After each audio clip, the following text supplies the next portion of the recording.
Welcome everybody to the Serpent Tarot for part 4, the final part of the Lightning Path series. So for those of you that have been following the series, you'll know the pathway that we've gone on. But if you've just happened to sort of be intrigued by the title or the visuals on the thumbnail of this and you've clicked on, this is actually part 4 of a series. You don't have to go and listen to the whole series if you don't want to, but you might want to. If you do, there'll be a playlist on my channel that will allow you to do that. It is an exploration of the origin of your soul, the true nature of your soul, what is the essence of you, and how that came down from the moment of creation into the world. And we're going to be talking about the world and its manifestation and the you that is in the world now, whether that is an accumulation of a number of lifetimes or whether it is one lifetime, if that's what you believe in. We're looking at the material end of things now. We're looking at what you actually do. This is the fourth world of the Kabbalah, which is called Asiyyah, and it is the world of action, the world of materiality, the physical universe, the physical body, all of those things. So if you've been with me throughout the journey, you know, we started at the most abstract level at the top of the tree of life with your divine consciousness, your divine spark. We then looked at the world, which was the realm of fire. We then looked at the realm of air, which is the concept of you, the paradigm that was you. Then we looked at the world of formation, which is sort of like the emotional energy and the psyche and how this sort of forms into a more rounded spirit ready to incarnate into the earth. And now we're here at earth, we're in the process of earth, because we're looking at Hod and Esod, which are the spiritual aim and alignment with the divine, and then the connection between the material and the divine nature respectively in the tree of life, and then Malkuth, which is earth, which is where we are all right now if you're listening to this. So that's the journey we've been through, and if you're interested in the whole journey and you haven't done the rest of it, then you can go back and do that. You might choose to do that. You might click out of this and do that, or you could do this. This could be like where you are now, and then the rest of it is going back to look at the beginning, because the earlier episodes of this series were much more about you from the very first time that you came into existence as a conscious, separate being, as opposed to necessarily just in this life, unless your belief structure is this is the only life. It's not, you don't have to believe in reincarnation to do this series. So we really had the more, from the very high level growing down, the less changeable, the more pure essence of you. Now we are in the changeable realm. Now we are in the realm which is the growth and the learnings and all that sort of thing that we can only really do in time and space, which under the Kabbalah is why creation was done, so that the divine, which we are all part of, can understand, experience, and see itself in a way. So here we are. That's a fairly lengthy thing to go through, but I'm just doing it in case people have only come across this particular episode and haven't seen the others, so that you know whether you want to go back and look at the others. Beyond that, what we're going to look at today is the manifestation. It's much more in the moment. This is much more in the life you're in at the moment and where you are at the moment. So all the stuff before is to understand the sort of more eternal you, gradually becoming more and more mutable in a sense as you come down through it and come down closer to the earth. This is the place where change, decisions, free will, ego, all of those things clash in the night for you to be the best possible you, or to have lessons that you need to learn to go towards being the best possible you. So that's where we are. Now, before we do the pile choice, what I have done as I've done homework in between each of these, and of course this is the final one, but this is maybe something to wrap it all together. In the first episode, I asked you to look for a piece of music that really spoke to you and listen to that. The second, and listen to it a number of times. In the second episode, I asked you to find some poetry or something in literature or even in an academic text, something written that really connected to you. In the third one, I asked you to think about visualizing something. It could be literally, if you find it wonderful to look out your window, to do that and consciously do that each day. It could be something that you see in meditation that you draw back as a memory of a vision. It could be a piece of artwork, something along those lines. In this one, bringing it all together, the thing that I think could be helpful and interesting is to think about, it could be in literature that you've read, it could be in movies that you've seen, it could be in stories of people from history, whatever it is, if there is something you've always resonated to, a person's history, a type of creature, a type of tribe, whatever it might be, whether fictional or not, think about that and think about why it drew you, because that may tell you something about both your essential nature and also how you manifest it in this world and how you might best manifest it in this world. So it's just a little bit of a clue as a way to kind of ground and understand yourself better. And as I said, if people want, I'll let people know what my choices were for that. It doesn't really matter. You don't need to know them, but if you're curious, I can let people know once people have had a chance to go through this. So maybe, say, a week or so later, I might do a community post or something like that if people would like. So let me know if so. Okay, let's get into it. So as always, I said you didn't have to necessarily be following the one pile all the way through this series, but if you have, that's fine. But to help with the choice, we're looking here, I use the Astro Kabbalah deck, particularly looking for cards from that deck that are Hebrew power letters, because they show the connections of both astrological and Sephirotic energy.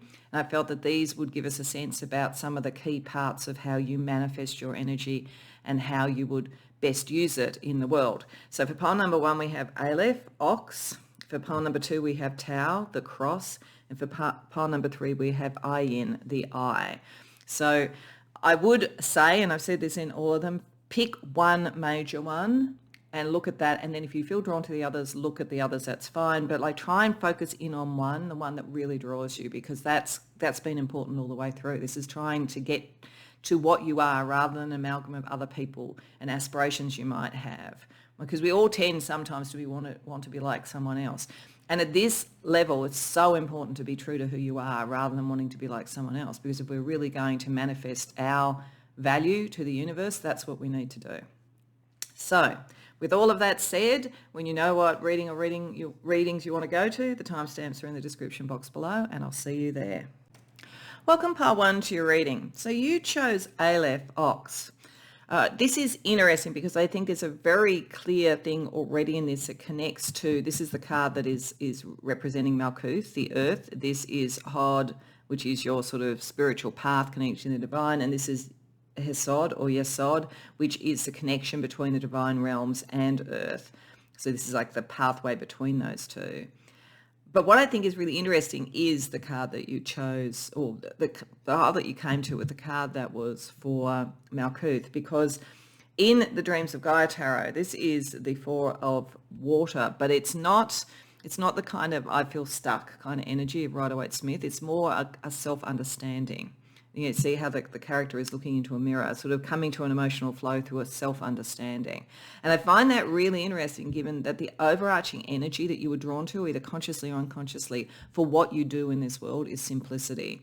Simplicity and the white rose. The white rose may have drawn you. That is an alchemical symbol, and it's a very advanced alchemical symbol. It's where you have incorporated your spirituality into your material world. That makes a lot of sense when we have the Queen of Earth as a very developed material bodily energy being with your energy of Hod. So where you are in splendor, where you are connected to the divine, this tells me this group has already, so where you are at the moment, already incorporated a lot of the spiritual learnings and understandings and spiritual promptings of your soul in what you're doing in the earth, and you're very dedicated to that and very dedicated to keeping that connection alive.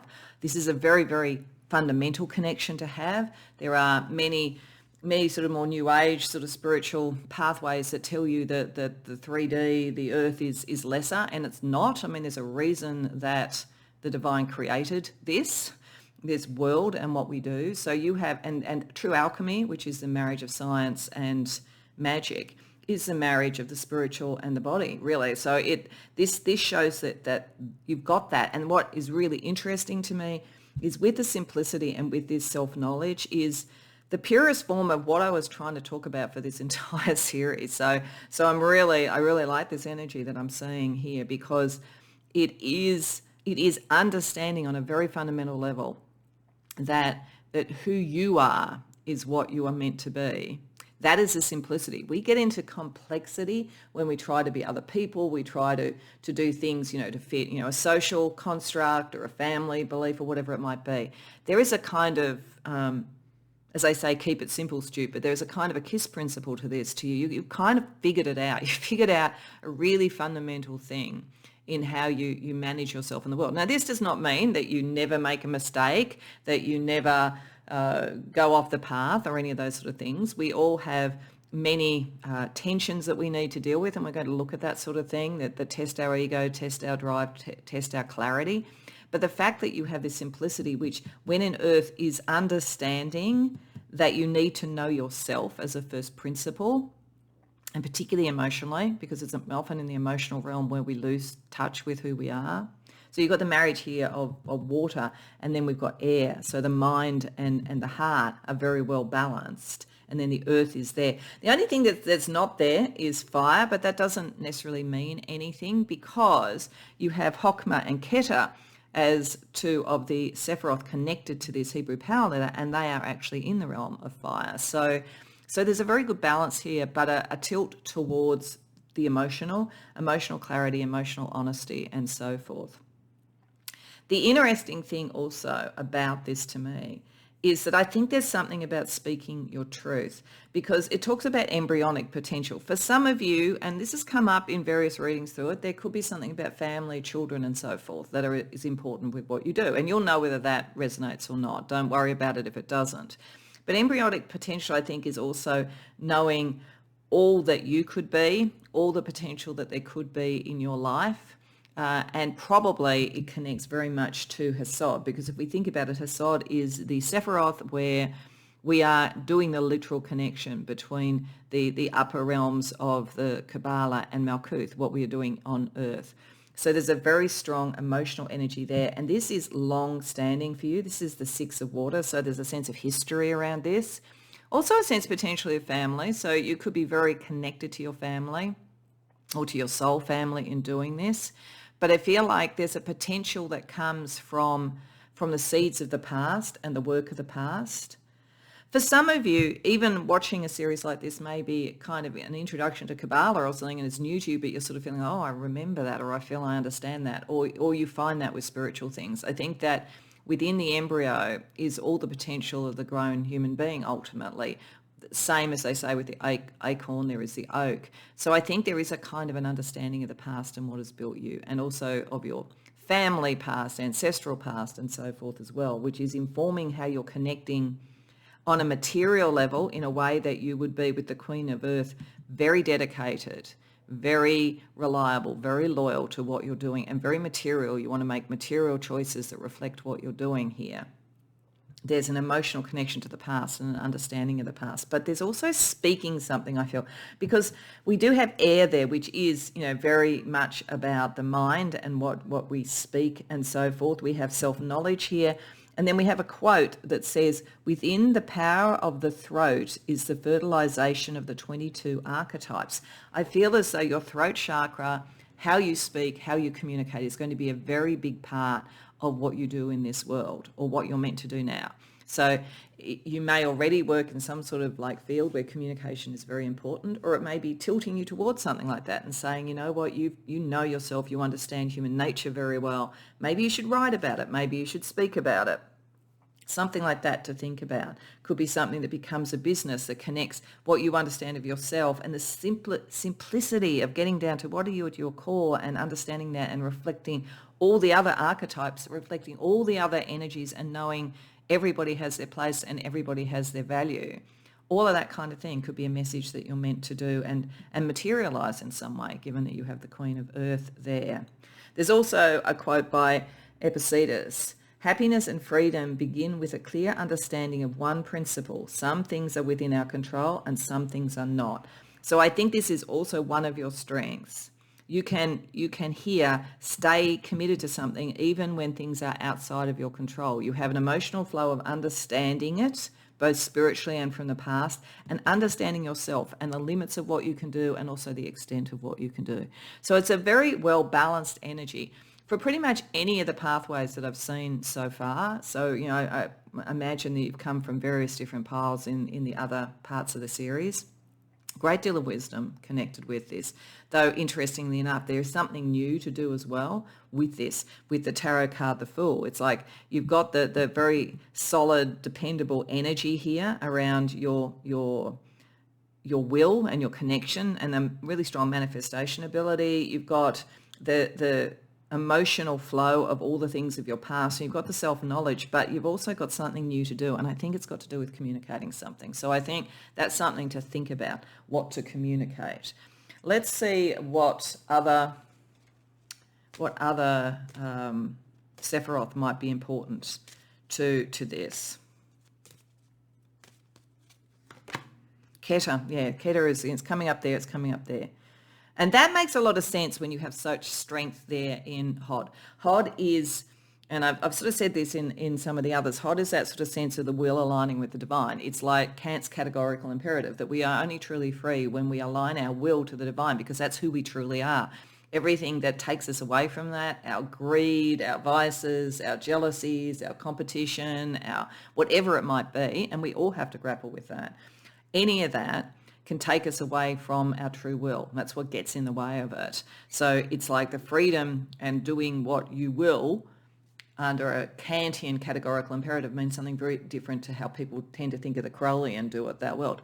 Though I suspect they're a little bit closer in reality, but you don't have to be an advocate or a follower of Crowley. I'm certainly not, to understand that was probably the nuance he was getting at, but that maybe it's been misunderstood. But what it is really saying is that is where the power of the magician comes. It is where the power of the manifestation comes, when you are properly aligning that. So materially you do that. It very strongly connects to Kether. It connects right back. So I would sort of say to you, even if you've watched all of these, I would almost go back to the first one after watching this and just listen to it again, thinking about this, because there is a very strong connection between your first principle, you, and what you're now manifesting in the world. And I think it's because you understand yourself very well. You come into the world with a very clear and pretty balanced understanding of yourself. And the unity and purity, there is a purifying energy of this sort of watery energy, clearing away what isn't pure. So that's important. Crown, seed, origin. Your origin is very important because you're very dedicated to what you do and you know yourself well. So that's a very good start to this. I'm very excited for you. So what we're going to do is we're going to use the tarot. Now I'm using the Ego Observer Tarot because I feel that it's very psychological, and I feel that at this level in particular, there was some of it in part 3, but even more here, we are very much looking at the way that our sort of souls and our energy and our psyche and our emotions and all the stuff that comes with being human interacts with the world and then interacts with what our purpose is. So we're going to have a look at what do you believe about your nature and soul purpose at this point. We're going to then ask, what do you do to apply that understanding of self? And then we're going to get 2 cards for what's working really well and 2 cards for where ego or other matters, external factors, might be causing you to struggle with some of that. So first of all, Hod is really kind of what do you believe is your purpose and who you are. Asiyyah and Malkuth are kind of what are you actually doing with it. So that's how we're going to connect it. So for Hod, let's see a little bit more about that for you. 7 of Swords, 5 of Cups. Wow, okay. 5 of Swords reversed. Now, I'm going to pay attention to how these are portrayed in this deck, because I chose this deck for a very particular reason. So it has slightly different meanings, I think, sometimes to what we would classically think of as the meanings from Rider-Waite or something like that. So I'm just going to lay out the second thing, which is what you're doing with the energy, and then we'll have a look at what this is saying. So what you're doing with it. 7 of Coins reversed. 8 of Cups. Okay, something's going on right now for you, I would say. Justice reversed. Yeah, okay, all right. So I've just been waxing lyrical about how beautifully balanced you are, and I think at your core you are, but I think you are, because of that, possibly being really tested at this point. in this life, or maybe literally at this point in your life. Because when we're looking at the connection, the kind of continuity, the loyalty, the manifestation ability of your life path, we firstly have the Seven of Swords. Now this classically means where somebody potentially has to be careful about whether the information they're getting is honest, whether they're being honest, all of that kind of thing. But this talks about self-sacrifice. Then we have Five of Cups, heartache. And then we have the Five of Swords, reverse, surrender. There is something here where there is an emotional pain associated with doing something or manifesting something for you. So this could be in a relationship, it could be a career situation, it could be some sort of loyalty you feel to family with the Queen of Pentacles or Queen of Earth there. But there's something where you're being called upon now with the clarity that you have around who you are to really work out, is a situation you're dealing with at the moment, which is causing heartache, which is emotionally difficult, is it something where you are meant to kind of self-sacrifice and give up on it, or are you meant to not give up? Because there's almost a question here within the heartache of this. And the core thing to go back to with the simplicity and the self-knowledge would be, what is not you that you give up on? Because self-sacrifice does not make sense with your overall energy here. Your overall energy here is knowing yourself very well. And in fact, it doesn't make sense with the concept of what this is. To sacrifice oneself completely is not, I don't think it's required. Now, it is possible. There was at least one reading I did in this series, and I can't even remember which episode it was in, but it had a kind of Christ consciousness to it. And what I was talking about was almost more the Christian story. So again, you don't have to be Christian, but there was in fact one where there was almost a sense of dealing with the material reality of spiritual things and the dissonance between that and what would be pure, that you sort of see in the same thing in the Christ story, particularly things like dealing with the sellers in the temple and that kind of thing. So there might be something like that going on with this, but it's sort of like, it's not to give up your essential self. If there is something you are being asked to give up emotionally to stay true to what you do, it's getting that balance, and it's a very nuanced balance that you could sacrifice some outcome, and it may feel like self-sacrifice, but it's sacrificing something that is not key to you, or the capacity to sacrifice something. Like, there's a very material aspect here. It could be that one of the things you're called upon to simplify things is to, downsize and not worry that much about material possessions, because that may be a manifestation of what you're trying to do, but it's not the core part of you. So this could be the issue around letting go of and sacrificing what is not purely simple. Like, it's like decluttering in a way, but it's saying you're not meant to give up on who you really are, though. Like, you're not meant to surrender. There is, and you're here for a kind of a battle. We all are to some degree, I think, like to battle within ourselves and battle also with the negative energies in the universe. So it's not doing that. So it's a very fine line. And the fact that you know yourself very well is going to be really helpful here, but it is a very fine line. So it'll be interesting when we see what's working for you and what's challenging you in the material world, because it may give us some clues also about what's going on here. But the message I'm getting more than anything else is, if it's something material or something you've manifested or something like that, something almost second house oriented, the good life or whatever, and it's not essential to you and you could sacrifice that, but don't give up that which is essential just because there's a disappointment. For some of you might be having a crisis of faith, actually. You're actually normally very, very much of faith. Something that's been happening in the world, something that's just happened to you, something like that could give you a crisis of faith. But you're being asked not to give up, but to work out, I think, what is true to you. It's a very interesting set of cards, though. Then when we have a look at what's going on right now, so if this is what you believe, so you believe there's something here, like that's the other thing about this, is you believe that there is actually, I'm getting that what you believe on some level, and this is worth thinking about to make sure that you get the balance right, is that disappointment is part of life. That part of what being true to your pathway is knowing when to let go and shed what isn't working, but not letting go of the essentials. And that's true. That's true. But it is a balance. It's like, how do you know? So over here, Asiyyah is the connection to Earth and to Malkuth. So what kind of, actions and so forth, how do you apply this understanding? The Seven of Coins reversed, patience reversed.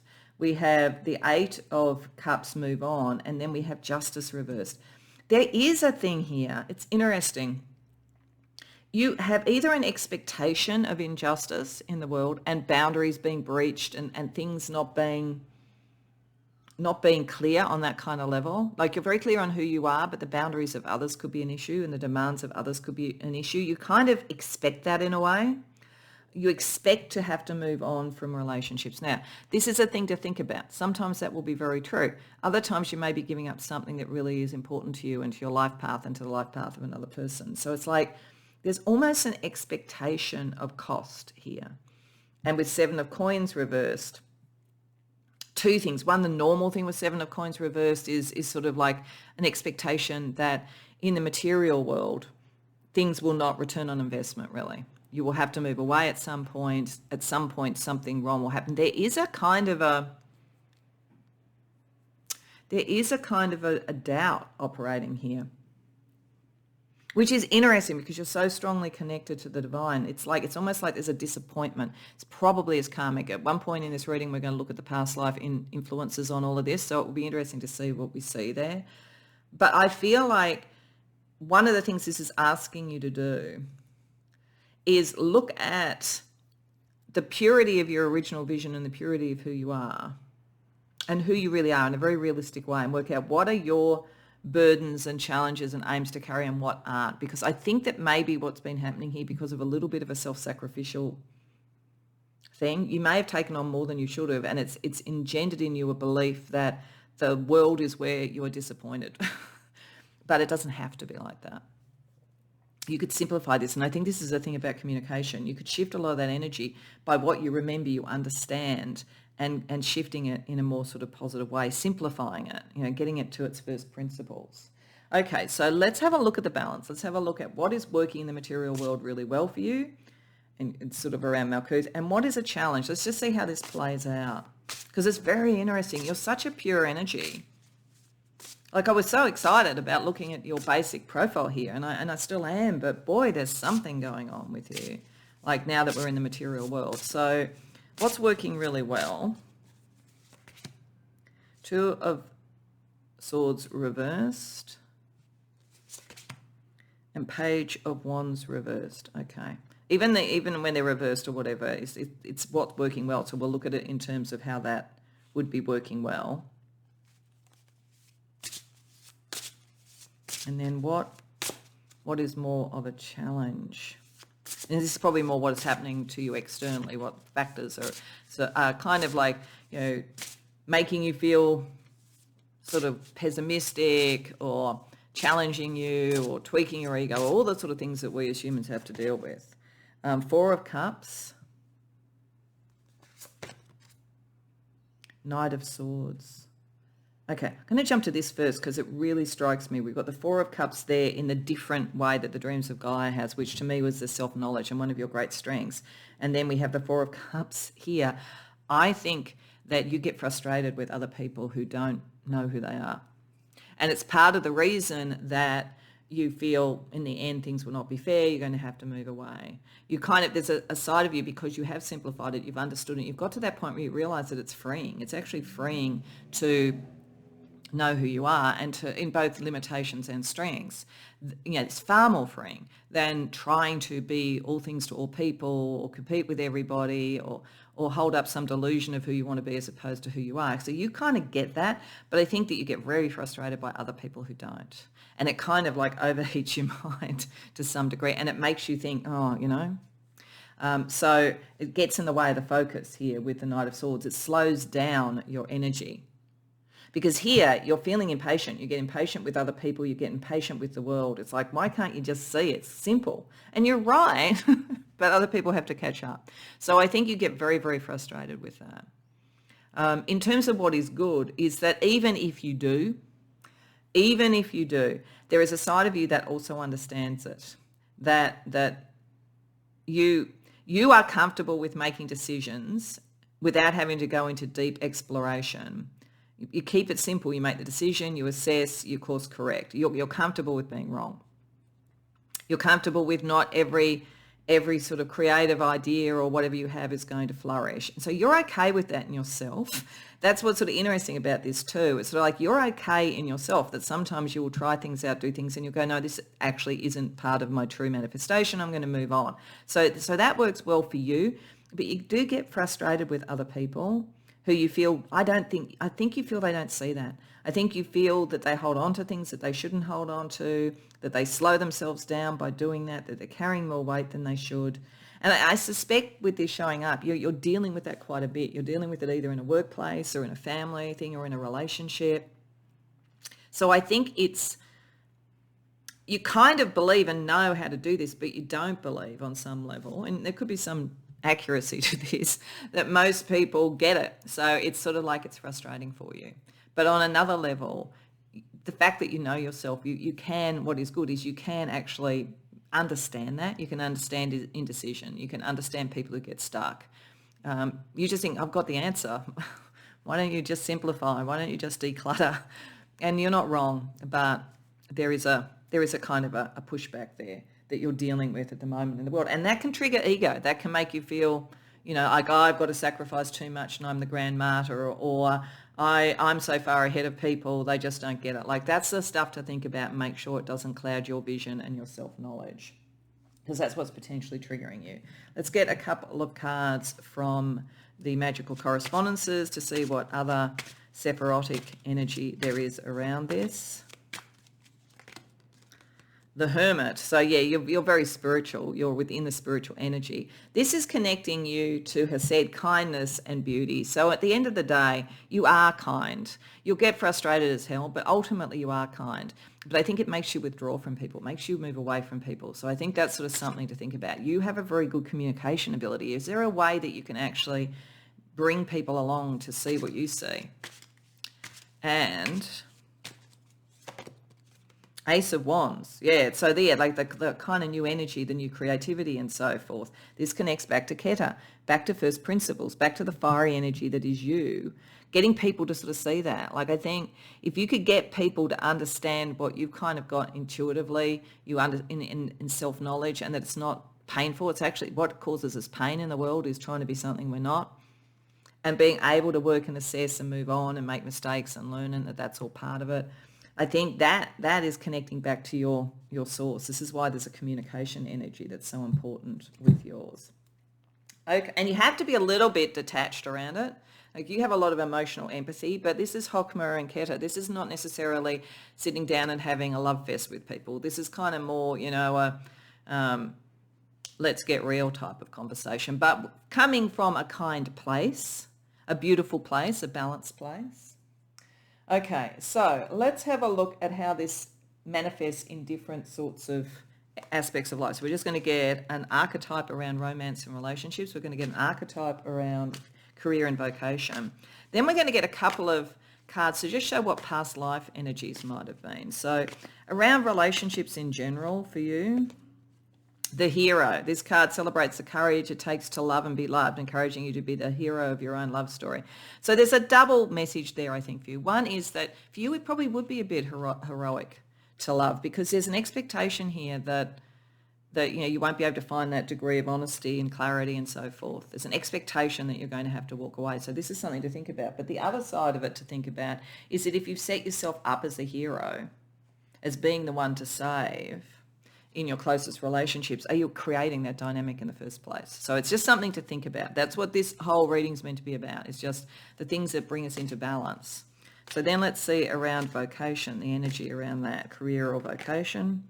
The influencer, monetizing your social. This is the thing. I think you could influence people. It's influencing rather than telling them. It's showing them, it's talking it through, it's demonstrating what you've done, all of that kind of thing. Rather than taking over the decisions from them, or rather than walking away thinking, I can't change that person. You really do have the ability to do it. So then let's have a look at a couple of past lives that may be impacting on what's happening at the moment. Past life, and this is just types of past lives to give you a bit of a sense. The Herbalist Garden, past life insight, a connection to the healing power of plants, the nurture of life, wise sage of the natural world. Well, this is partly this. So you may be able to do it through sort of healing modalities and that kind of thing. There's sort of herbs and so forth that help people to sort of calm down and not catastrophize and not overthink, that kind of thing. Sort of hearing rescue remedy might be helpful sometimes. And the Cavalier's steed, past life insight, noble pursuits, a life of action and chivalry as a figure of bravery or adventure. So this is the thing. There's a kind of part of you that does want to be the hero. It has a heroic energy. A hero always goes on a quest of self-knowledge. And that's where you move fastest, and that's where you've developed fastest. But there's also the healing energy. It's like remembering that, maybe sometimes you needed to be healed, and so do other people. So it's just bringing that energy into it is a useful thing to think about. Okay, so let's get you some messages from the angels. So the angels are, we're doing the angels here, not from, we actually will do one from Malkuth. So that's Sandalphon. The angels for Hod are Michael and Raphael again.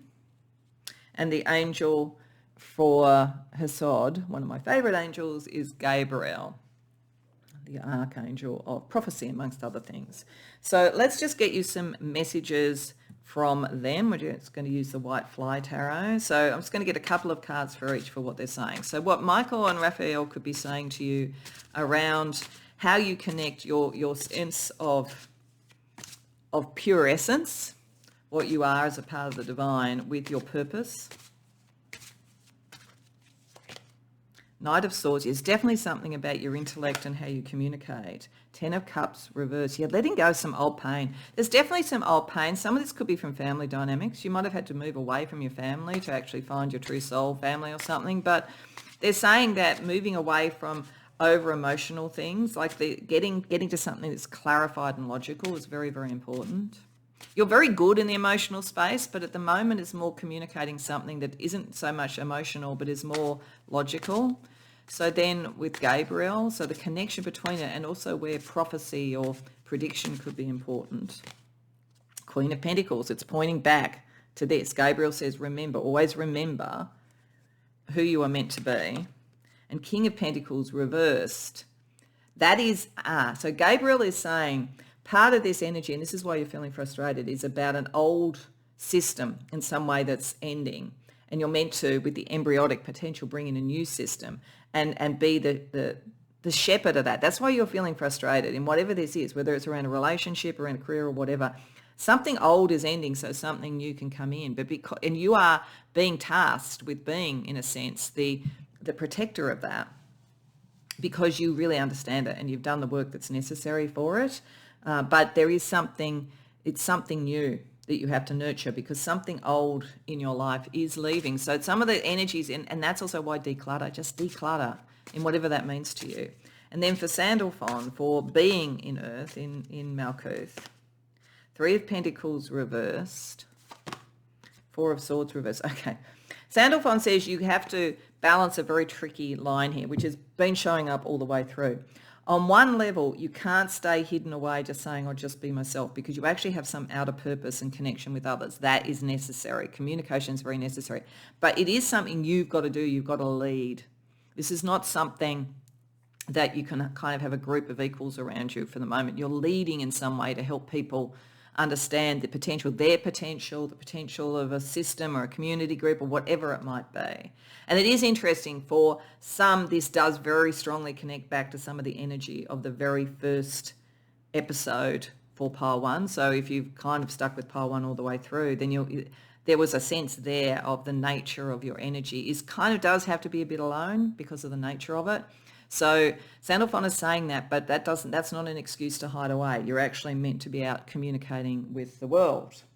Okay, so let's see also with the angels and demons balance, the other angels of the Kabbalah and their demonic counterparts, which we've been doing all the way through. So this is not about demons, as you know. It's just about the positive and the challenging energy. We're just going to pull one for each of the Sephiroth, so we'll have 3. So for Hod, for connecting that Queen of Pentacles, which Gabriel wants you to understand is very, very important, we have the angel is Ayla, I may not be pronouncing that correctly. Success, you're meant to have success, and that makes sense with the Queen of Pentacles. You're meant to manifest and have success here. The challenge for you is Shax, war and violence. It's like, how do you have the success of bringing people into a new world, a new way of thinking without making it a battle. Doesn't have to be a battle. This is also why it's really important to not feel you're too far above somebody. You have a new idea, a new way of doing things, a process that works, and it's a good process, but what you're trying to do is it's that the rising tide raises all ships. That's what you're trying to do, rather than you've got to be a leader without taking on the ego of a leader. Because if you take on the ego of a leader, you might just end up in conflict. Then with Gabriel, with how you connect the two to Earth and your mission, we have Habuhaya, healing. So yeah, there's a healing energy. That's why the herbalist energy is important. This is a healing for you. There is something that's really irritated you, and probably with good reason, and or made you very pessimistic, and it may be from past lives as well. But there is a healing energy that's coming with this. The challenge for you is Belial, which is famine and sickness. That is the big thing for you, actually. It's not thinking that if something didn't work out before, whether it's earlier in this life or before, that somehow it just means it's all about self-sacrifice and suffering in this world, and that's all it is, because that's not true. So it's like not living into the worst outcome. It's understanding it's possible, but also understanding the mechanisms to have it not happen. And then for Malkuth, we have Hariel, purification. Yeah, purifying the energy, getting back to the embryonic potential is what you're meant to be doing on Earth. The challenge for you is Elagos, religious and general conflicts. Others are maybe not going to understand what you're talking about for quite some time, but that is not a reason for not doing it. So it's not a reason for going, oh, it's too hard, these people will never see it, and walk away. Because that's giving into arrogance, and that's not going to help you. What you need to do is understand how to use your skills and your communication to do it, and have the patience to do it, which is no mean feat, I feel for you. So we're also going to have a look at the planets. So Mercury, the moon, and then also Earth. We're just going to look at it astrologically. So just see what else we have. So in terms of Mercury, your communication energy, we have Libra. Yes, this is in social things. It's 6. Yeah, you're in the 6th house. Your service to others is a social issue. Neptune, the ideal that you need to communicate, and your psychic energy and psychic knowledge that you need to communicate. So this is your service to others.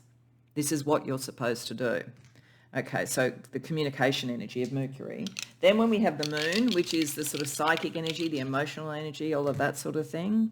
2nd house, this connects to what you value and what you want and what is a good life. So you need to really look at that and what you simplify and not over-sacrifice. We have Aries. You're meant to be creating something new in that space. It's the initiator, the grand initiator, and the moon is there. So you're very strongly psychic, very strongly predictive. This is part of the thing. You kind of have to see who you are because you don't have the filters that others have, and that's part of what makes you psychic. But very strong moon emphasis for you. Pay attention to moon cycles. That's going to be important, I think. And lastly, with Earth itself, what's operating strongest with Earth? We have the 4th house, who you are at home, where you are at home. We have the South Node, what you're moving away from, and Cancer. I do think for some of you, there is either you are moving away from your family because you're just not going to connect with that, or you're moving away from past soul family energy that maybe wasn't your soul family or was. Maybe we shift soul families. It's very hard to know exactly how that all operates. But there's a sense of moving away from just being in the home and just being self-protective as well. So you're meant to do something. So it's saying you can't just hide away in the world, and you're not necessarily going to be able to go out with a family, or sort of team whoever your name is. It's like it is you, but you're moving away from that sense of hiding away. You're meant to be in the world. Okay, so to finish off, I'm just going to draw a card from the Resurrection Oracle, because it seems to me that each time we're born, there is a new energy that is resurrecting in us that we can fully manifest. So this will either show a challenge, another challenge to look at, or it will show something very immediate that you're dealing with, or it might show something that is more true to your essence in this life. And maybe, depending upon who sees this reading, which it is. But the energy that we get is a life well lived. Okay, I think that's across the whole energy here. It says that keeping things simple, keeping things true to who you are, and also helping others with that, so that a legacy that you leave is a legacy of other people being able to do for themselves what you've been able to work out for yourself. That's a life well lived. There's no reason why in decluttering and simplifying your life you have to throw away everything that is enjoyable. You don't have to be some ascetic hermit sitting on a mountaintop. In fact, that's not what you're meant to do. You're meant to be in the world, leading and showing people and communicating the vision. But yeah, it should be about a life well lived. In fact, that could almost be your saying for what you're talking about, because to get other people to see the freedom in being who they are rather than trying to be other people and trying to sort of win in certain races that are not their race, all they're going to do is bring misery on themselves. So a life well lived is being who you are. So I hope that resonates. I hope you enjoyed the reading. I hope you enjoyed the whole series if you saw it, and that it was helpful for you. If so, please like the video and subscribe. If you care to share in the comments, I'd love to hear. Otherwise, I hope to see you in future readings. Welcome, Pile 2, to your reading. So you came to the reading with Tao of the Cross, which is the 32nd path working of Saturn. So it's very connected to time, karma, cycles, and so forth. And this talks about cycles and regulation. And we can see the Ouroboros, well, not actually the Ouroboros, but a kind of a version of the eternity sign there. So there is something here about time. There is something here about, there's something in your manifestation and so forth that has a sense of ancientness about it. I think when I talk about old souls, I don't think any soul's actually older than the other if we looked at it chronologically. I think, and this is just my view, you don't have to agree, but I think we're all the same age. I just think that we have different layers of experience, and I feel you have a lot of experience with Earth. It doesn't mean that, you couldn't have been a starseed elsewhere, but I think you have eons of experience with Earth. And so that's part of what's going on here. So you are very, because this is connecting Malkuth and Asiyyah. So the two, Sod is the connection between Malkuth, which is Earth, and the upper realms. You have a very strong connection there. I think you have a very strong connection to the Earth. A lot of karma around the Earth, but I think almost like a stewardship feeling, I feel, around this. I think that some of what you do is about maturity, stewardship. You were probably one of those people who seemed like they were 100 years old when you were 5. It's that kind of energy that you bring to this. And at its best, that gives you an incredible groundedness, a lot of common sense, a lot of gravitas. At its worst, as it says, it can make you depressed, because sometimes when we're dealing with this world, and it's not an easy world to be in, because it is kind of the playground that the divine created to really see the best and the worst of all of us, and to give us the free will to fully see the full potential of that and how it would go. That in itself gives a license for a lot of stuff that can be depressing to see around you. That is the thing that you've got to deal with. It's literally the cross you have to bear.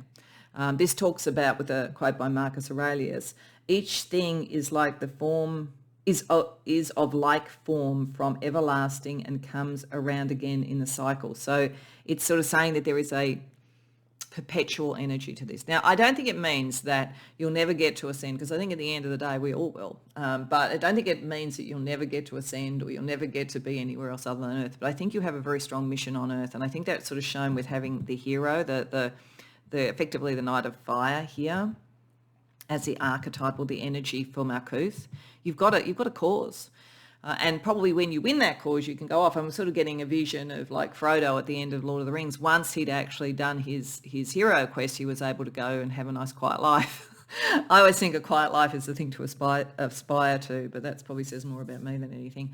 But nevertheless, the hero energy is there. You've got a cause or something to do, and you're kind of caught in a karmic cycle till it's done. And that can be very grounding and very inspiring as well, but it also can be depressing if we think about, oh, I'm back here again. Okay, that's the kind of energy of it. And if you don't believe in reincarnation, this may just have been a pattern in your life, that you have been the person who's been more mature, the person who's had to be the hero, and you keep coming across it. Because it's interesting here with Asiyyah, which is, as I say, it's the prophetic connection, it's the moon connection to the earth from the upper realms. But it's also, I think, kind of the closest part of the divine to what we are materially. And the energy here is the Knight of Cups, so very emotionally open, and it has the archetype here of the counselor. So you have a tendency within this, or there's a connection between what you understand spiritually and then how you do the hero quest is to counsel and support others. So I think you absorb a lot of other people's emotional stuff. and that's something to be aware of. It's almost like you need a kind of clearing out period. Like I almost get a sense for most of you that in between lives you probably have a reasonably extended period of time because you just need to clear out a lot, because you just collect a lot of that. And that's something you're always having to be aware of. And some of the time you're fine because we've got fire here and we've got water. It's almost like when you have a cause and you can move with something, it's almost like you can heat up the water and turn it into steam and use it as a kind of an accelerant. You don't have to be overwhelmed by it. But if you don't have a cause, then you're more likely to be pulled into depression. Or if you feel frustrated in your cause, because this is, kind of a bit of a Martian energy as well. Like Wands energy is kind of Martian. And, if our Mars energy is blocked, it can turn to depression. So there's sort of something there about you need a cause, you need action, you need to move forward. You can deal with a lot and take on a lot of emotional stuff from others and help others, but you need to have a cause. That's part of this. Your connection back to the divine is very profound. So even though there is this sort of really strong thing about what are you going to do in the world, and what is the karmic cycles and the stewardship role that you have in the world. With union here, like at the end, at your heart, you're a mystic. I mean, this is sitting here, that's a very mystical card.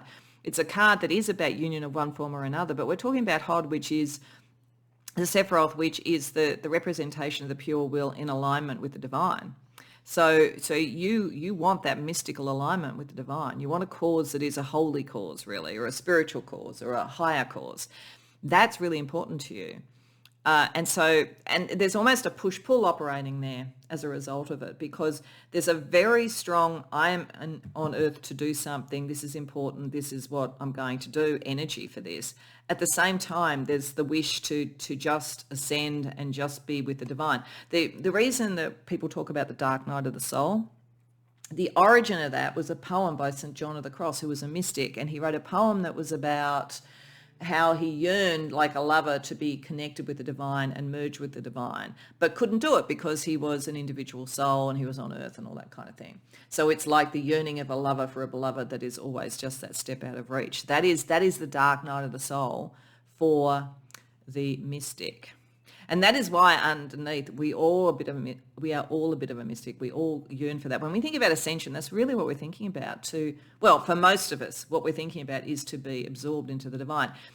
People who are spiritually a little bit off track, I think, this is my personal view, think they want to ascend to a point where they become a god. And I think if you get to kind of that level, things will probably not work out quite how you expected. But that's just my view. Again, you don't have to agree with everything I think about the universe for this to still be relevant to you, but there's a mystic in you. So that's sort of part of what's going on here. So it's an interesting thing. You really want to be outside of the cycle of karma. You're going, I've kind of had enough, thanks. But on the other hand, you do know that you have some cause, and that's part of who you are, and you understand that, and you're kind of okay to the divine. I will do that. So it's interesting. So let's get what other Sephiroth might be important to you here in the manifestation on earth. Gevra, yeah, that kind of makes sense. Self-discipline. You kind of need the self-discipline, to be honest, to deal with this, because you really, as I say, in your heart and your soul, you really just want to be back with the divine. You don't want to be dealing with all this rubbish on earth. But you have to. So that's a really big part of this. So this talks about, it's a little bit hard to read because of the colouring, but it is Martian. So I said there's a Mars energy for you here. It's about resilience and discernment, energy and courage. The vice is cruelty or destruction. So the hero, when the hero goes bad, becomes the villain. So this is something that may come up. We're going to be looking at where there's challenges of the material world and how you deal with those. But this is about will and power. It's partly saying, because this is the place of the pure will, because of the strong connection you have to the divine, that's part of why you have the power to be the hero in this world and to carry the cross. But there's always a double-edged sword to those sort of things, which is what we're really exploring. There is a double-edged sword to being in this world. There are all the wonderful things you can do, but there is also all the challenges and so forth, and that's really what we're exploring in this reading. So let's get to that with the tarot. So I'm using the Ego Observer Tarot because I find it has different meanings, really. It's very psychologically based, and it's very based on the ego, both in its healthy and its not so healthy aspects. And that's the big thing we have to deal with being true to ourselves in the world. What is our ego doing? Where is it working well for us? But where is it also because of external events or internal sort of wounds we have or whatever it is, where isn't it working well for us? So that's what we're trying to work out here for you, to make carrying the cross a little bit less onerous for you. So let's see, firstly, 3 cards for Hod, for the union, the mystic in you. Let's see 3 cards for your Sod, the counselor in you. And then what we're going to do is we're going to see how they combine to create the hero in you. So what we're really looking at here is your perception of yourself and your mission. This is kind of how you connect to that and what you're doing in the world. And then we look at how that's playing out. So for Hod, we have Knight of Coins, Page of Wands, Nine of Wands reversed. Okay. Oh, that's interesting. That makes sense. I'm going to talk about it in a minute, but I'm just going to lay out the ones for Hesod first. So for Hesod, we have Death card, change, yeah, the karmic cycle. Boy, you guys, very scorpionic. I don't know whether you have Scorpio strongly in your chart, but there's a very scorpionic energy around you. 3 of Coins reversed. 2 of Cups reversed. Okay, all right. So over here, what is good, what is really good, is that you are very dedicated. You are dedicated to anything you do, and you're dedicated to your spiritual work even when you're in Earth. So the two are not, they might feel like they're pulling in opposite directions, but they're actually working in a lot of harmony. It's your dedication to your spiritual path that allows you to take the risk to be the knight that is the hero. So that is working very, very well.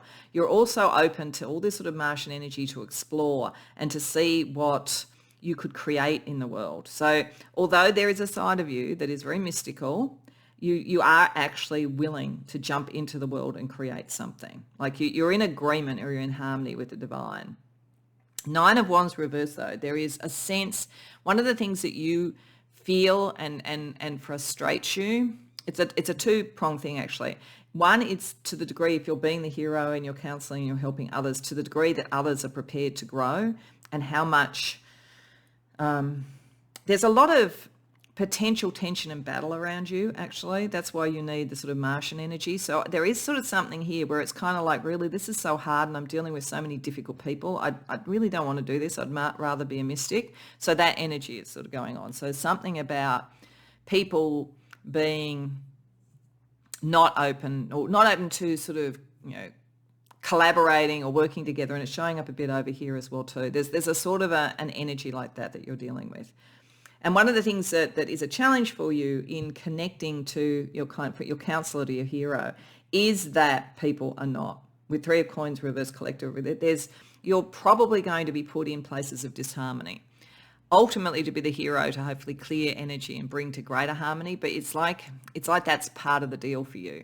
Clearing that karma, probably the karma of others, not just yourself. That's part of it. It also tells me that you don't, particularly with the Death card here, with sort of like the choice energy around that you have to, while you have the counselor energy that connects you to others and helps others, there's not really someone to do it for you. Sorry, Pole 2, but you don't really have a counselor around. You've got to rely on your connection to the divine, because there isn't someone to do for you what you do for others. There isn't here with the 2 of Cups the equal emotional connection. Not at the moment anyway. Doesn't mean you can't have it, but there's something around this. It's like the hero needs to do the hero's quest, then they can go home to hearth and home and have love and all that kind of thing. And it's not to say that you can't have love per se either, but even with that, I feel like until your quest is done, until whatever that is, and it may be over a number of lifetimes, you're going to find that other people are not sort of as they're not going to be giving back to you what you give. This is why you need the self-discipline, and you need to know that you're a hero. It's a lonely quest. Sorry, but that's the case.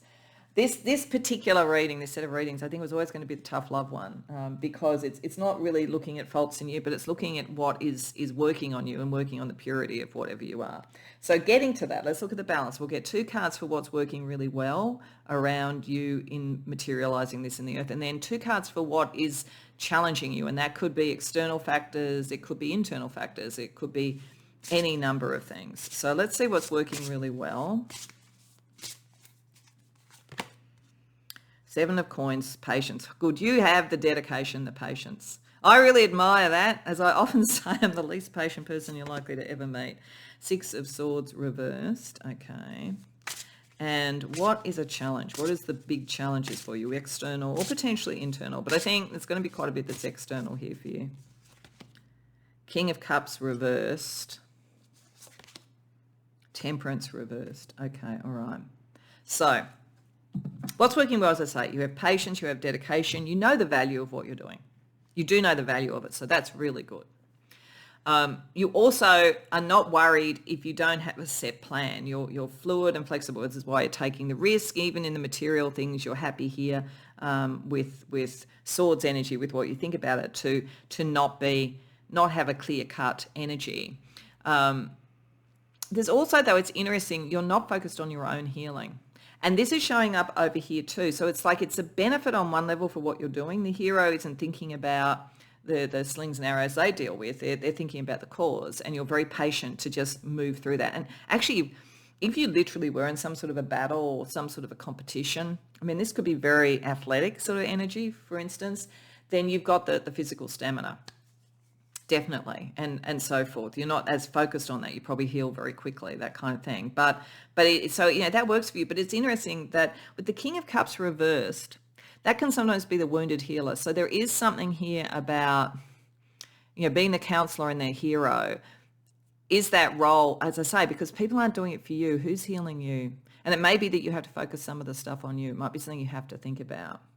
But beyond that, I think you are dealing with people who are not necessarily emotionally trustworthy and not necessarily balanced. It's in the emotional realm, I think. I mean, it doesn't have to be in like love or something like that. It could just be that, if you were dealing with some sort of quest to rectify some sort of social ill or something, that the people that you are having to work against or, kind of like overcome so that the hero can achieve the better outcome, they manipulate emotionally. They are not above, shaking everything up and disturbing everything so that there's distractions. I feel like for a lot of you, you're dealing with some very emotionally manipulative people. And you do need to know how to heal yourself, and you do need to know how to deflect that like they use distraction a lot. So to be aware of that and not let it take you off course. Now, the good thing for you is it won't bother you as much as other people, but it may be a sort of issue around the people that you're trying to help. So it's important to understand that. Okay, so let's get a couple of magical correspondence tarot cards for anything else around the Sephiroth that is important for you. We have strength. You're very strong. There's no doubt about that. Gebra again and Hesed. You're strong and you're kind. Yeah, you're strong and you're kind. That makes you in many ways unbeatable, but you have to have the patience, because this sort of energy does not like strength and kindness at all. You will end up coming up with your opposite quite often to deal with in this world. Pile 2. And we have the Wheel of Fortune, which is Hesed, so the kindness again to victory. So kindness is the way that you win. You win out from this by being emotionally pure and kind. You're very strong, you're disciplined as hell, you're patient as you need to be, all of those things. But in the end, what's going to be your sort of ace up your sleeve is the kindness, is the emotional kindness. So that will get past this sort of energy, which is good, but it doesn't mean it won't be hard to do sometimes. It doesn't mean it won't be irritating sometimes. So let's see how this plays out in some archetype energy on us. So we're going to get a card for romance and relationships, a card for career, and then we're going to get a couple of cards for past life energy that could be impacting this. So around romance and relationships. The gift giver. This card celebrates the joy of giving in love. whether it's material gifts or emotional support. Yes, you give a lot. I think one of the things you do need to think about, though, is who gives to you. Who gives to you? And there will be people that want to, like sometimes when you're busy being the hero, you just don't see it, but there will be people who want to do that. So it's something worth thinking about. Around career or vocation, the freelance frontier, visibility of freelancing in your career. So yeah, you get to move around. Your destination can change. You have a lot of skills that you can use in different ways. You're not, I don't think you're not meant to be in collectives, you're not meant to be in groups. You would do better in the long term, even if you're not there at the moment, in being a freelancer or running your own business or something like that. Because then you can really, you're not held back by any of the other rubbish. Like I feel like if you were in a workplace, you'd be spending all your time trying to deal with all the sort of childish rubbish that happens in workplaces. So I feel like it's like if you have a business, you can run it and lead it and put a particular culture in place. So let's see a couple of past life energies that are also playing out at the moment for you. Or if you don't believe in past lives, earlier kind of energies around you in this life. The mystic's eye, a life intertwined with the esoteric and the mystical. Yeah, mystic, possessing insight into the unseen realms or as a seer. So it'll be interesting when we're looking at Gabriel actually, kind of with seer energy. You definitely do have a very strong psychic connection, but you're in this world, and you're here for a reason. And wow, this came up for one of the others. The Cavalier's Steed, noble pursuits, a life of action and chivalry, or as a figure of bravery and adventure. Yeah, like you are. You're very brave. You're very courageous. You are the hero. There is a hero's energy with the mystics. You're the mystic and the hero. You're the combination of the two. So that's important to know, because you've got to somehow manifest both of those to be true to who you are. Okay. So let's get some messages from the archangels who are saying it'll be interesting to see what Gabriel has to say to you. So when we're talking about Hod, we have Michael and Raphael. When we're talking about Hesod, we have Gabriel. And when we're talking about Malkuth, we have Sandalphon. So we're just going to get a couple of cards for each for what they're trying to say to you. So what Michael and Raphael want you to understand about that inner mystic, the inner mystic that you are, given that you're in this material world with pretty big burdens, really, pretty big stewardship, heroship sort of requirements. What do they want to say to help you? High Priestess reversed. Four of Pentacles. Okay. So I said a little bit of tough love around this. There's not a criticism, but Michael and Raphael are saying that, yes, you are a mystic, but at the moment you're meant to be doing something material. Like you need to focus more on the material and less on the mystical at the moment. You are nicely aligned. They have no issue with any of that, but they're just saying, you're in the earth for a reason. Okay, so what does Gabriel say then? Because Gabriel, in a sense, brings the prophecy and the prediction around what your life is meant to be. Three of Swords reversed. You are meant to heal from things. Queen of Pentacles, and create something that is, that's your dedication as well. But your dedication, your loyalty and so forth heals you and heals others. I think Gabriel is saying, look, kind of to me in this is saying, like nobody is necessarily supporting or healing this person, but they are capable of doing it themselves. Okay, so then with Sandalphon, with, the manifestation of this in Earth, what does Sandalphon want to say to you? King of Swords reversed, Three of Wands. Okay, Sandalphon wants to, it's just sort of saying a reality check on what's going on in life. You are going to deal with some people who are very dishonest. That's what happens when you're the hero. There's always the villain, okay? But the thing is that you just keep moving. Just keep moving. You're on the right path. Don't let them dissuade you. There's some manipulative energy around you, actually. Very emotionally manipulative, but also a little bit gaslighty. So Sandalphon is saying, no, you're on the right path. Move forward. Don't let that distract you or dissuade you from what you're doing. Okay. So then let's also have a look at what the other angels, not the archangels, but the other angels of the Kabbalah plus their demonic counterparts. So this is more about positive and challenging energy within your own psyche. That's what we're looking at here for this. So when we're looking for Hod first, so for your connection to the divine and the divine will, we have Asiyyah. I'm not sure if I'm pronouncing that correctly. Universal medicine. So there is a healing. It's a bit like Gabriel saying you can heal yourself. It's part of your mystical ability. The challenge for you with Balaam is false promises. So There might be a side of you sometimes when you're healing everybody else and you're feeling like you're left to do it for yourself that you start to doubt your mystical pathway. But this is saying, you actually, the medicine is available for you too. So I think there's sort of something in there. It'd be understandable. I think there's a point in a hero's quest sometimes where you go, why am I carrying all of this? This isn't right. Then when we look at Gabriel, who's saying you can heal yourself and you're meant to sort of create something that is long-term, this is going back to the Saturn energy, a sort of legacy, something that you're dedicated to. The angel energy around that as well is Mebahel, truth and justice. Yes, you're about the truth because you're in an environment for some reason that's not very truthful. The challenge is false testimony. So you can't, Gabriel is saying, you have a pure message. The important thing is to not start to become the thing that you're fighting against, to not use their tricks. This feels quite political for some of you. You might be in a very political situation, political or the media maybe. And it's like saying that you have to stay true to the truth, at the end of the day. Don't stoop to the same things that is being done to you. Even if you feel like that's the only way you're going to win a battle, don't do it. You have to kind of have moral high ground. And then Sandalphon is saying around the energy in Malkuth, we have a very interesting looking angel indeed, Kahathel, divine blessings. Yes, you do have that. Sandalphon saying it is. It may feel like a very big cross to bear, literally, but this is because you have divine blessings, because you are very divinely connected. The challenge is, Barbatos, blasphemy. So if you went down the line of whatever this gaslighty energy, this emotional energy was, if you stray from your path, you will start speaking untruths.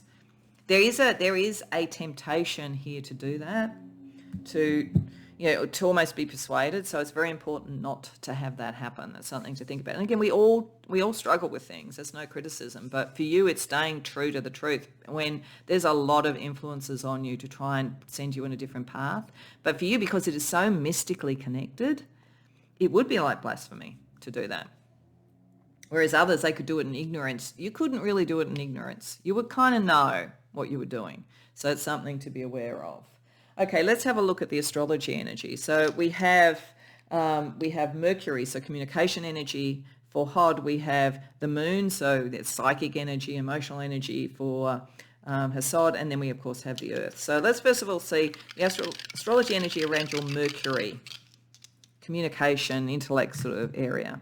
So yeah, we have it in the third house. So you are meant to communicate. Cancer, something that's protective, caring, healing. Saturn, yes, Saturn. For some of you, there may well be a kind of clearing of ancestral patterns of karma and so forth associated with this. You're meant to sort of speak the truth and bring something to the surface. But yeah, your message needs to be resonant over a long period of time and needs to be ultimately protective. When we're looking at the moon, so your psychic energy and your connection between the sort of spirit world and earth, we have Mars. This is in action. This is Gevra. Gevra is very connected to Hassad for you. In Scorpio, it goes deep. In the fifth house, it's all about relationships and what is true and what isn't true in relationships. Like Scorpio, when it's working at its best, is very pure, very loyal, all those things. At its worst, it's as sneaky as hell. And I've got lots of Scorpio, so I'm not having a go at Scorpio. I really like Scorpio, but that is the energy. You're dealing with really deep psychological stuff going on here, and you're being asked to act on that in terms of like some of the closest relationships and your creativity and all that kind of thing. That's where it's in those sort of realms where you're dealing with that kind of energy. That's where you really have to be disciplined. That's where you call on Gevra in that sort of circumstance. And then when we look at the earth, so the manifestation of this on earth, we have the ninth house. So this is where your beliefs and your mysticism comes in. Taurus, in creating the type of life that is a good life for yourself and for others. And again, Mars. It's like the two temptations for you. One is going to be kind of almost to be seduced by very clever, Machiavellian, emotionally and intellectually manipulative people to go onto a slightly different path. It's not a big difference, but it's just enough to take you off your path and to put you a little bit under their sway, to sort of feel like the intense emotions around it. So it could happen around love and that kind of thing, or to just feel like you belong if you've been feeling alone for too long. That's one. And the other one is around changing the path of your beliefs to have a kind of more materially satisfying life. Now, this doesn't mean that you can't have a materially satisfying life. Doesn't mean you can't have relationships, but those are the two areas where, because you are the hero, and you think about it, like, it makes perfect sense. The hero is always tempted on those sort of levels. So it's something to think about. Okay. So lastly, what I'm going to do is I'm going to draw a card from the Resurrection Oracle, because I thought it's a perfect oracle to bring it all together, whether this is around a number of lives, and I think for you it probably is, or whether it's in this life, whatever you are believing about the journey we've been through. But this will either be a last challenge to be aware of, a blessing to be aware of, or just some advice. So what do we get for you? Feast or famine? Okay. This is telling you a bit more about what this risk is, whether it's emotional feast or famine, whether it's material feast or famine. A lot of you are working in something, I think it is political or social, or you're drawn to something like that, where the implications of what your battle is have this flow-on effect to other people, but it's also to you. It's kind of like understanding where your being able to have a feast is being challenged, and where you might have to deal with a famine and that kind of thing. There's that sort of energy. That's the mechanism that could be being used. But on the other hand, going back to the cycles, you understand the cycles. Sometimes there's going to be feast, sometimes there's going to be famine. So as a result of that, the hero, when they're going on their quest, should carry enough with them, not so much that it weighs them down, but enough to be able to nourish themselves. So I think understanding that this is the entry point for you around emotional and psychological manipulation from others to take you off your path. Make sure you're prepared to nourish yourself. And again, you're going to have to work it out. But once you do that, you rise above that issue. So, wow, it's quite a lot on you, I have to say, pile 2. So I hope that was helpful. I hope you enjoyed the reading. If so, please like the video and subscribe. If you care to share in the comments, I'd love to hear. Otherwise, I hope to see you in future readings. Welcome, pile 3, to your reading. So you came to the reading with Iron or I, which I think is a very interesting energy to be drawn to, because to me, I always represents seeing, understanding, sort of the visualization of things and so forth. It's a tricky energy, though. This is the 26th path working of Capricorn, which makes it very much about worldly power, worldly things. It's connected to the tarot card, the Devil. This doesn't mean that you're the devil or anything like that. But there's a lot about the world and what it can create. And when you're connecting Hod, which is one of the Sephiroth we're particularly looking at here, your connection, your will, and how you use your will in a way that frees you from earthly desires and connects you to the world, connects you to the divine. But you have to also be connected to the world, because this is what you're here for. There's a very strong pull between the two for you. That's what this is kind of saying. And then with Tippereth, the kind of balance, the beauty of both is kind of where the answer is to this, and understanding the clarity of that. Now, the interesting thing, virtue, faith, and a sense of humour, you probably would need to have a sense of humour when you're being pulled in all these directions. You are connected to the light bearer, so at best the light that you bring is truth, but the light bearer can also be the more confusing energy, and it can also be the trickster energy that brings us just back into a karmic cycle again and again and again through the Ouroboros. So it's a lot of interesting things here for you around the power in the material world and the power in the spiritual world. And I think this sort of shows that the souls that come to this, you are quite powerful. You've developed quite a capacity to manifest and be magical in many ways. But that's the point at which we really have to be careful about. Do we tip over into illusion? Do we tip over into thinking we are? Yeah, as I said, I think in one of the other readings I said, and so I'll repeat it now, there is a type of belief within certain types of high magic that you reach a particular level and then you become a god in your own universe. I don't tend to believe that. I'm not saying I'm right or wrong there. But I tend to believe that if you get to that point, you're in the illusion, and you have to free yourself from that so that you can complete the journey to connect to the divine. But that's just me. I may or may not be right with it. But there's a very interesting I don't know whether it's moral or spiritual question that comes when you reach that sort of level. And I think that you're there. Whether you're conscious of that or not, in this earth, you're trying to work out what that means. And in this earth with Malkuth, you're meant to manifest. So you're meant to bring that ability in. You have abundance. It's not like you're not meant to do it. And I think in some ways, it's actually your barometer.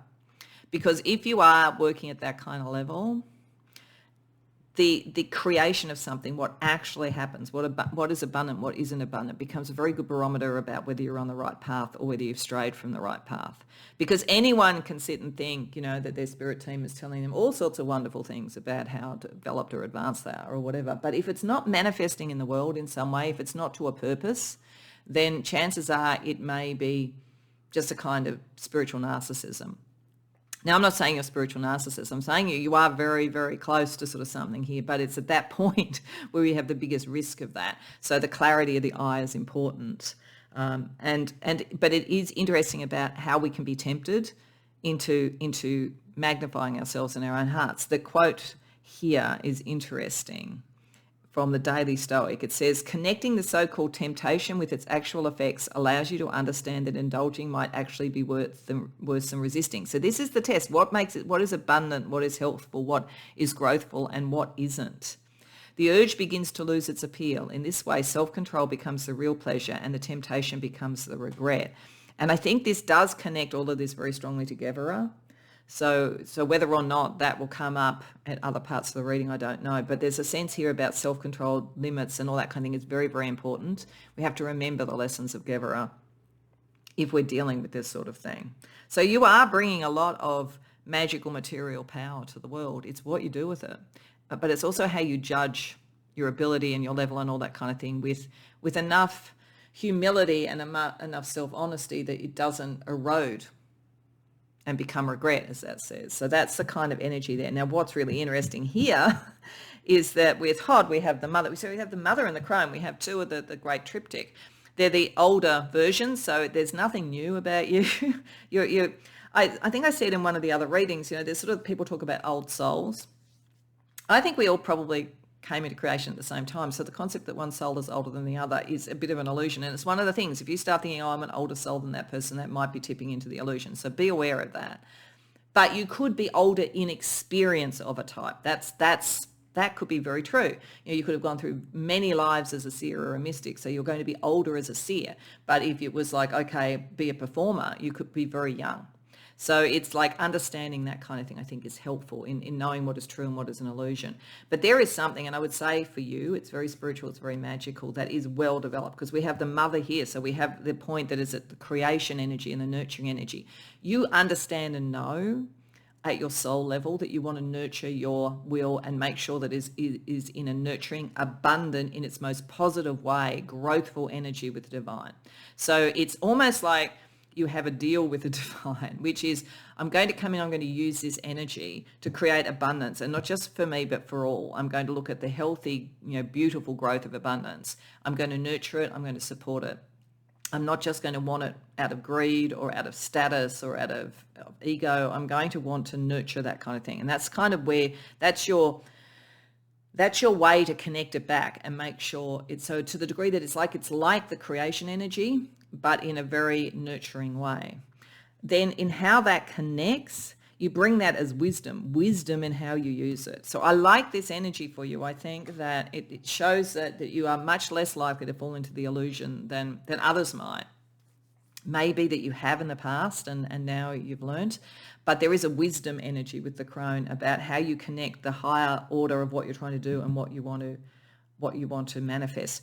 But I do think for you that the material world is a very good barometer of what you've achieved on this level. It's like, does something actually really manifest, or do you come up with 10 excuses why it didn't? One of the things in the law of attraction that often happens is that people think, I'm going to just sort of like have a vision board or whatever, and then if it doesn't happen, and it's just, I just need to heal something more or whatever. But it may be that it's not the right thing, and it's like you can have it on your vision board forever, but it's not going to necessarily manifest.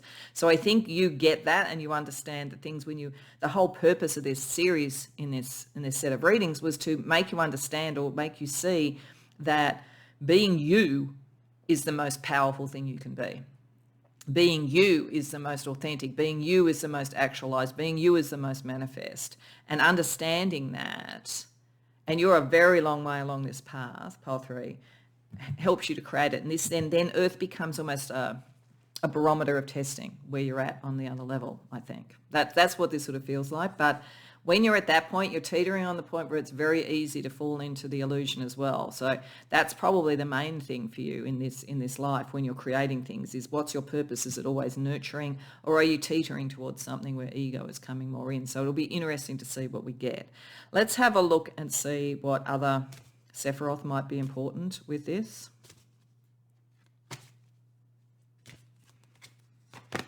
Hesed, kindness, yeah, that makes sense.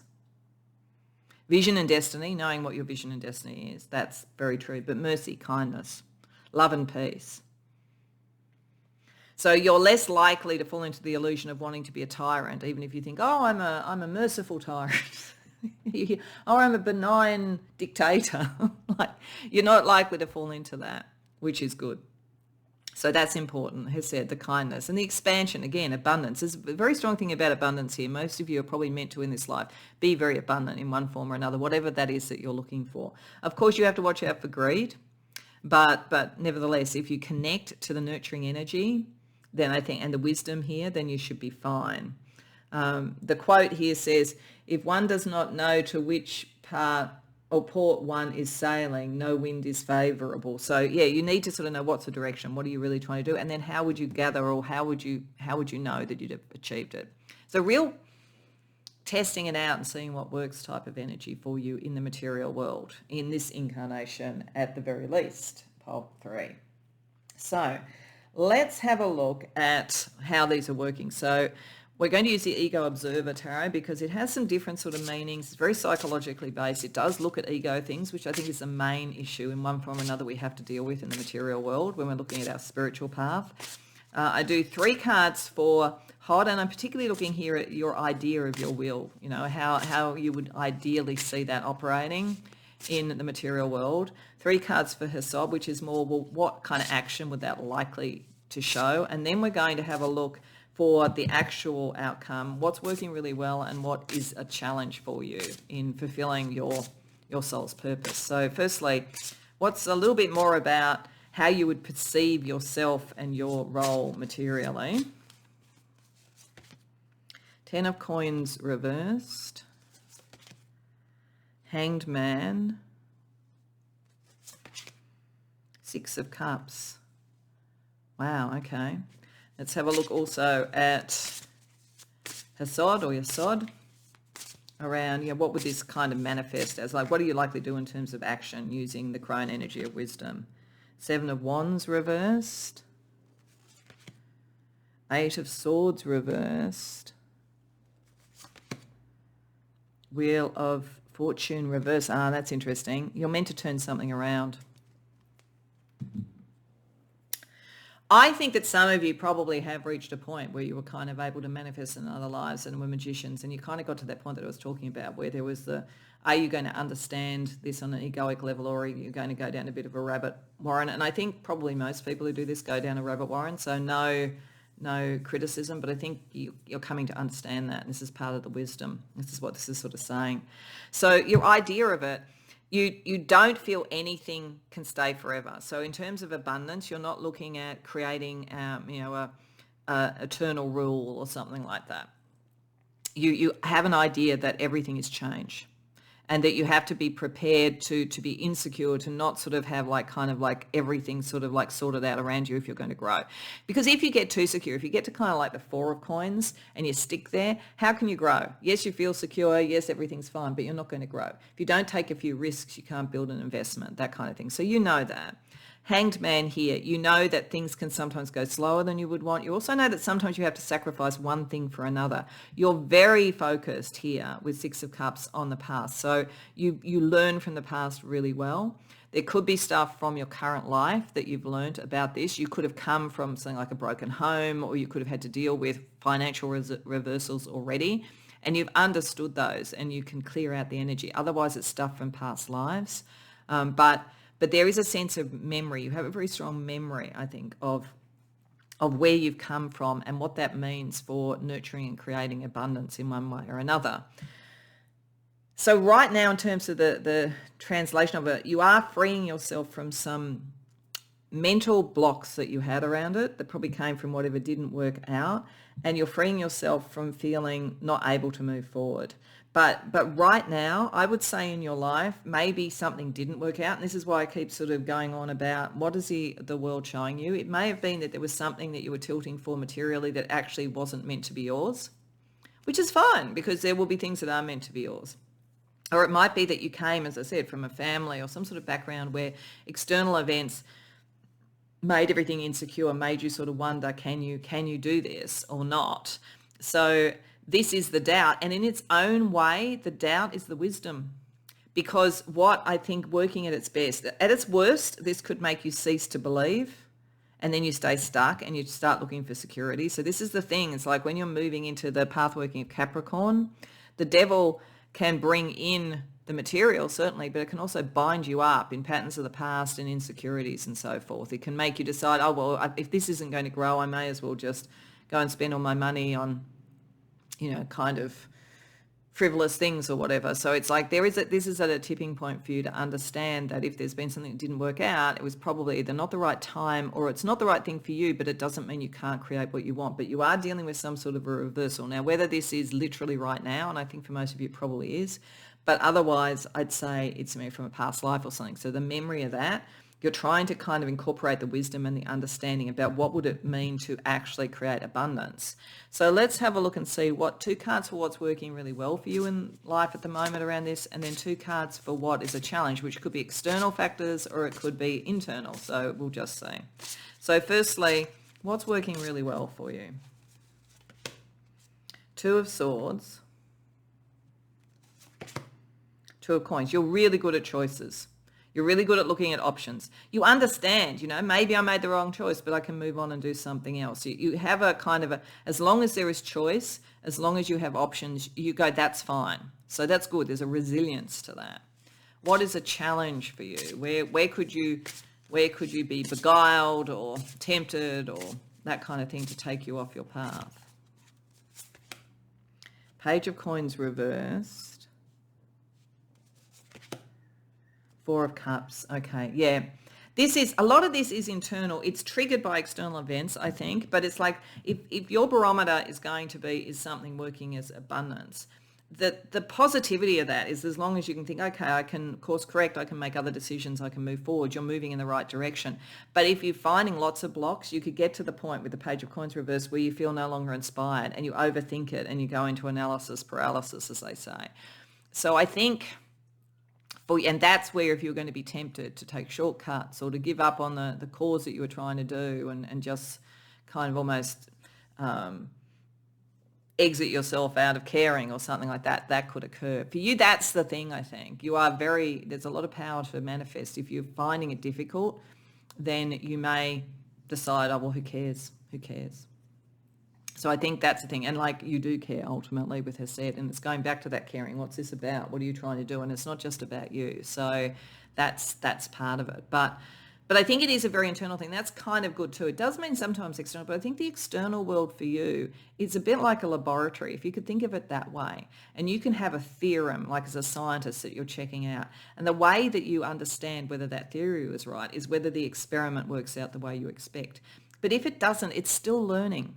It's still learning. And then you go, what do I do next? That's the best way to use your energy because you're meant to bring in abundance in one form or another, but it may be a bit of a circuitous thing and you might have to make a few mistakes. As I say, you need to crack a few eggs to make an omelette, that kind of thing. So I think that's the issue for you. And because there's a lot of power and a lot of wisdom you're bringing in, there might be an expectation it should just go like that for you and that everything that you think you hear from your spirit team is divine wisdom or whatever. But sometimes it can be trickster energy. You have to be very aware of that. And watch your ego because your ego is also the thing that could get disappointed if it doesn't work immediately. The true scientists, the true inventors, it's not about I want to do science or an invention to show that I'm better than other people, to show I'm cleverer or whatever. It's that they love doing what they're doing. They love the creation. They love the choices. They love learning. That's, I think, the energy to connect into for you. Okay, so let's get a couple of cards from the Magical Correspondences Tarot just for any other Sephirotic energy that's important for this for you. Three of Wands. Yeah, so about creativity and the direction that you're in, connecting to Binah. So Binah is important. So yeah, of course, the Divine Mother. Like there's a very strong Divine Feminine. I should have picked that up before. I was sort of busy banging on about everything else. Very strong Divine Feminine energy for you. Very strong creative energy, nurturing energy, that kind of thing. This is why you can't allow yourself to become disenchanted, because that's where the devil energy would pull you away, because you really do have a kind of nurturing, caring, motherly sort of role with people. It doesn't matter what gender you are. And we also have the Ace of Wands. So that's connecting, yes, to Kether, to your creative part. There's something you are meant to create. It's your creative energy. It's your inspiration that brings about the abundance. But Ace and 3 are fairly early on. That's what I'm saying. It's a kind of experimental energy to what you're meant to do. You've got lots of stuff, past life, energy, knowledge, all of that kind of thing. You're overflowing with it. But it's almost like the application for something new. And that's going to be a bit of a trial and error type of thing, and to be comfortable with that. And that connects you back to your divine purpose. So it'll connect you back a lot to whatever you chose for the first episode of this series. So maybe think about it in those terms. And if you can't really fully remember, maybe you can go back and watch that again. Okay, so let's have a look at how this kind of manifests in 3 aspects of your life. So, in 2 aspects of your life, and then what past life energy is involved. So we're going to look at how this manifests in terms of relationships, then how it manifests in terms of vocation, and then we'll look at a couple of past life energies that impact you. And if you don't believe in past lives, it could be earlier kind of energy in this life, or it could even be ancestral stuff from your soul family or your blood family. Okay, so romance or relationships. The Magician. This card is for those who can create love almost as if by magic. So you're a magician. This is what I'm saying. Like, I think most of you have got very far along that path, and you're at that, either you've already been at that tipping point and it hasn't worked and you've had to kind of go back to first principles, or you're at that tipping point. Very, very powerful. And you could manifest in the right relationship. You've got to be for the right reasons though. And you might have to experiment a bit, see what you're really drawn to and so forth. What about vocation?